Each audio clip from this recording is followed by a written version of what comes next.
الفول المدمس على اصوله لازم تجربوه بالطريقه اللي هوريها لكم دي.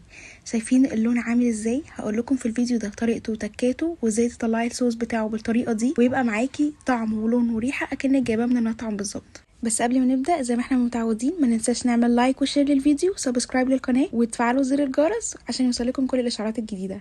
معايا بقى 3 معالق من العدس، 3 معالق من الفول المدشوش بيتجمع العطار، جزرايه مقطعاها مكعبات صغيره وهقول لكم مقطعاها كده ليه. معايا طماطميه عاملاها اكس كده من فوق عشان خاطر انا عايزاها تبقى مفتوحه يعني. طبعا الحاجه الاساسيه بتاعتنا الفول المدمس نفسه، هنغسله كويس جدا جدا ونشيل كل الحاجات اللي بتبقى بايظه فيه، لو فول بايظ نطلعه، وهنقع الفول يوم كامل في الميه عشان الحبايه هتلاقيها بتفتح معاكي وهتلاقي شكلها بقى احلى.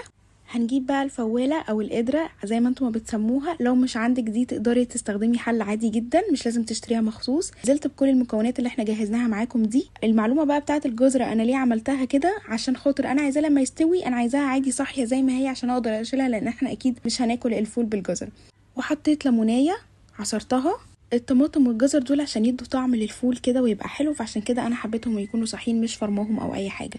نزلت بقى بميه سخنه مغليه زي ما انتم شايفين، واول حاجه هنغطيها ونحطها على النار على نار عاليه.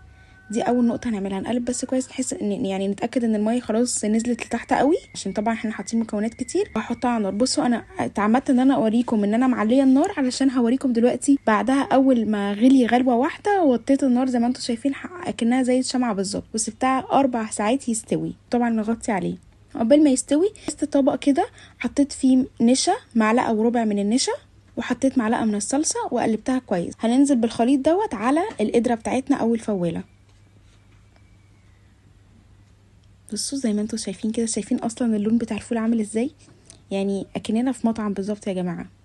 هقلب بقى كويس عشان اتاكد الخليط اللي عملناه ده دخل جوه، وهسيبه برضو حوالي نص ساعه. وكده يعتبر احنا اصلا في مرحله السوا، خلاص خلص اصلا.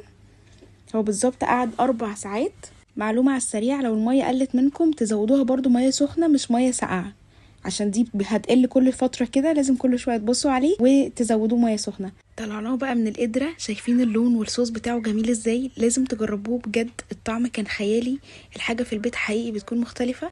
قلت اعمل شويه تحابيش وحركات كده. نزلت بالخلطه اللي هي الشطه اللي انا عاملاها قبل كده معاكم في الفيديو، عليهم حبه زيت، حبه كمون، رشه ملح بقى، وعصره ليمونه.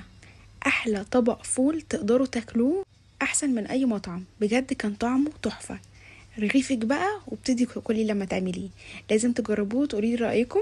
تقدري بقى تعمليه باي طريقه انت تحبي، تحطي بقى عليه طحينه، تعملي طماطم فول بطماطم، تعملي بقى اي حاجه اختراع جديده. هاتي لك طعميه واعملي فول بالطعميه، اي حاجه تقدري تاكلي بيها، لان هو بجد كان طعمه حلو قوي. متنسوش تعملوا لايك وشير للفيديو وسبسكرايب للقناه، وتقولوا لي حابين نعمل ايه تاني مع بعض ونعمله سوا. اشوفكم الفيديو اللي جاي. باي باي.